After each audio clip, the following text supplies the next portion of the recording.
5வது மாத வளைகாப்பு வீட்டிலே சிம்பிளாக வச்சு நடத்திக்கிட்டோம். இவர் அப்பா வீட்டுக்கு மூத்தன்றனால அவரை ஆசீர்வாதம் பண்ண சொன்னோம். அடுத்து அம்மா இந்த விசேஷத்துக்காக திண்டுக்கல்லேருந்து வந்திருந்தாங்க. சாமி ரூமு கொஞ்சம் சின்னதாக இருந்ததுனால வெளியில் இருக்கிற ரூமில் வச்சுக்கிட்டோம். அடுத்து நானும் எங்கள் வீட்டுக்காரரும் சாமி கும்பிட்டு விபூதி வச்சு ஆசீர்வாதம் பண்ணணும். ஒவ்வொருத்தராக மாற்றி மாற்றி ஆசீர்வாதம் பண்ணிகிட்டே இருந்தோம். 2 பேருக்குமே ஆசீர்வாதம் பண்ணி விபூதி குங்குமம் வச்சு விட்டோம். வெளியில் ஃபேனுக்கு சூடு அமர்ந்துரும்னு ரூம்குள்ளே வச்சுட்டோம். அடுத்து அண்ணி பொண்ணோட அம்மா அவங்க ஆசீர்வாதம் பண்ணி விபூதி வச்சுட்டாங்க. அடுத்து என்னோடய நாத்தனாவும் அண்ணனும் விபூதி வச்சு ஆசீர்வாதம் பண்ணி பலாண்டு வாழணும்னு வாழ்த்துனாங்க. ரொம்ப சந்தோஷமாக இருந்துச்சு. அடுத்து என் கொழுந்தனார் அவரும் ஆசீர்வாதம் பண்ணிட்டார்.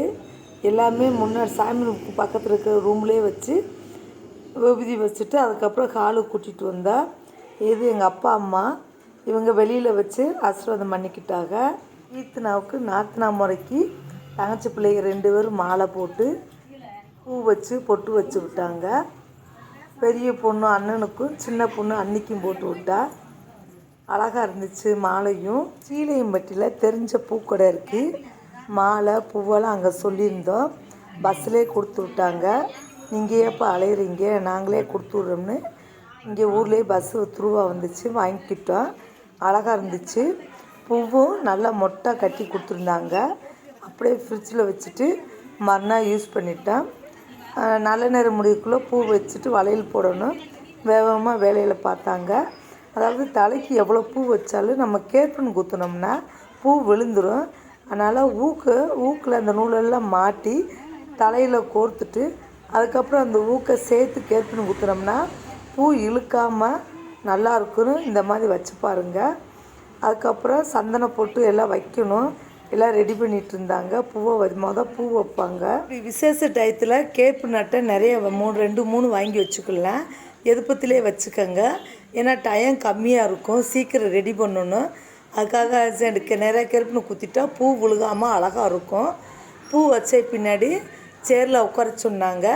ஞாயிற்றுக்கிழமை பெரும்பாலும் கிழக்கு மேற்கு சூழல், அதனால் தெற்கு வடக்கு பார்த்து உட்காரணும்.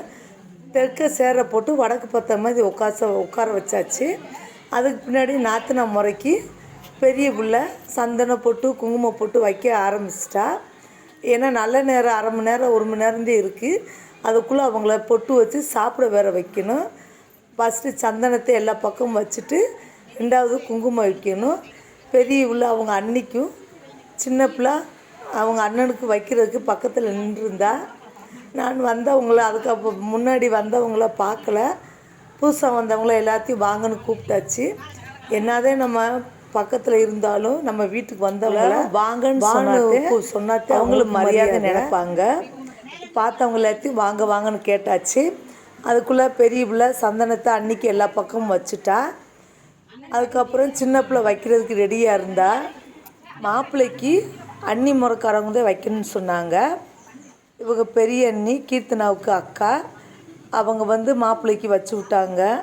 ரொம்ப சந்தோஷமாக இருந்துச்சு. வீட்டுக்கு மூத்த மக அப்சரா, அவதே நாத்தனா முறைக்கு வளையல் போட்டா. அதுக்கப்புறம் மற்ற தங்கச்சியெல்லாம் போட்டாங்க. பார்க்கவே அவ்வளோ அழகாக இருக்குது.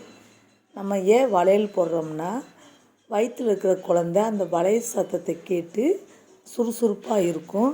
அதுக்குத்தே வளையல் போடுறோம். மாதமாக இருக்கிற டயத்தில் புக்குகளை சத்தமாக படித்தீங்கன்னா அந்த சவுண்டு கேட்டு அந்த குழந்த நல்லா ஆக்டிவாக இருக்கும். அதனால் கவலைப்படாமல் சந்தோஷமாக இருக்கணும். பல புக்குகளை படிக்கணும். நல்ல விஷயங்களை காது கொடுத்து கேட்கணும். குழந்தைகிட்ட அப்பப்போ பேசிகிட்டே இருக்கணும். அப்போத்தே குழந்த சுறுசுறுப்பாக இருக்கும். வளையல் போடும்போது நான் பக்கத்தில் உட்காந்து ஒவ்வொரு கலராக எடுத்து கொடுத்துட்டு இருந்தேன். பெரும்பாலும் வளைகாப்பு வீட்டில் இதை நம்ம பண்ண முடியாது. ஒரு ஆள் கவனமாக இருந்து இந்த மாதிரி எடுத்து கொடுத்தோம்னா கையில் பல கலர் கலந்து பார்க்கவே அவ்வளோ அழகாக இருக்கும். ஒவ்வொரு வேலையை ஒவ்வொருத்தருக்கும் பிரித்து கொடுத்துட்டோம்னா அவங்க பொறுப்பாக அந்த ஒவ்வொரு வேலையும் பார்த்துக்கிருவாங்க. நம்மளுக்கும் ஈஸியாக இருக்கும். வளையல் போட்ட பின்னாடி சாப்பிட சொல்லாமல் 5 வகை சாப்பாடு செஞ்சதை ஒரு சாமி கும்பிட்டு வச்சுருக்குறோம். அதை எடுத்துகிட்டு வந்து மாற்றி மாற்றி ஊட்டி விட்டாங்க. அவங்களா சாப்பிட்றதுக்கு நேரம் இல்லை, அதனால் நாத்தனாவே ஊட்டி விட்டா. அவ்வளோ அழகாக இருக்குது. இப்போ சொந்தங்கள் வேணுன்றது ஒவ்வொருத்தரும் ஒவ்வொரு வேலையை நல்ல முறையில் பார்த்துக்கிட்டாங்க. எனக்கும் வந்தவங்கள உபசரித்து விருந்து கொடுக்குறதுக்கு நல்லா இருந்துச்சு.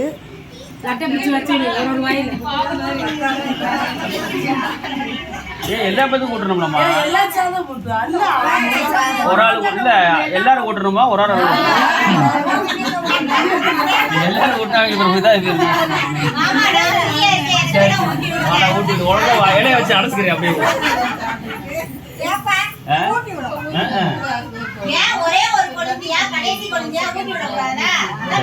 அதெல்லாம் ஊட்டி விட்டா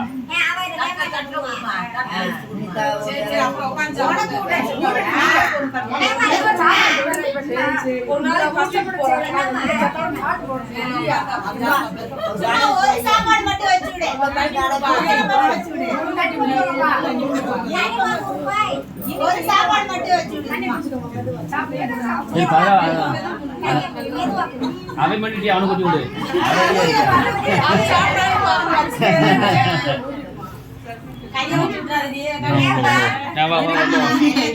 சாப்பாடு நடந்துகிட்டு இருக்கு.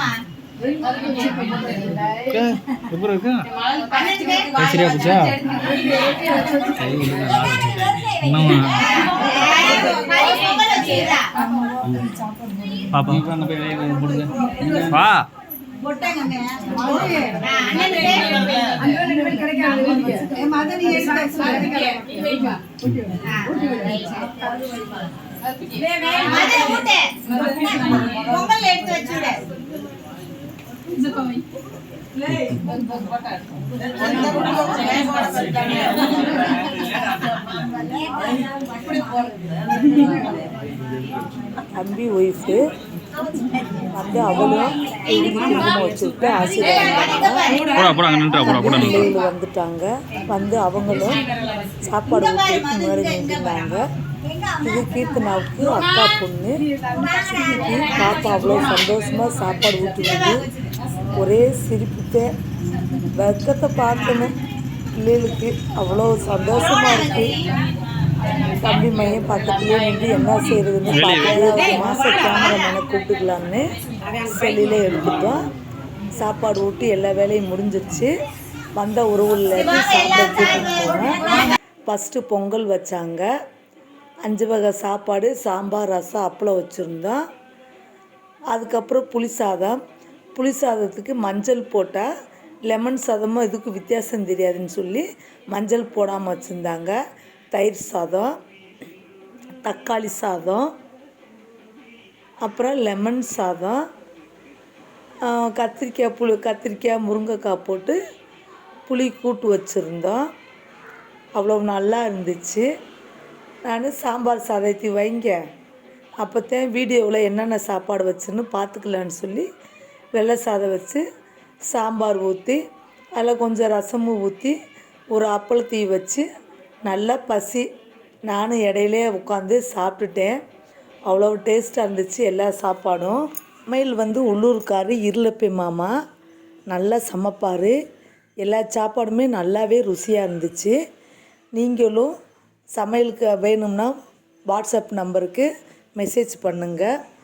அவ்வளோ விழா இனிதே முடிஞ்சிருச்சு. கடைசியாக ஃபேமிலியாக ஒரு ஃபோட்டோ எடுத்துக்கிட்டோம். அவ்வளோ சந்தோஷமாக இருந்துச்சு. நீங்கள் இப்படி விழாக்களெல்லாம் கலந்துக்கிட்டு சந்தோஷமாக இருங்க. மனசை ரிலாக்ஸாக வைங்க. நல்லா என்ஜாய் பண்ணுங்கள். வீடியோ பார்த்ததுக்கு ரொம்ப நன்றி.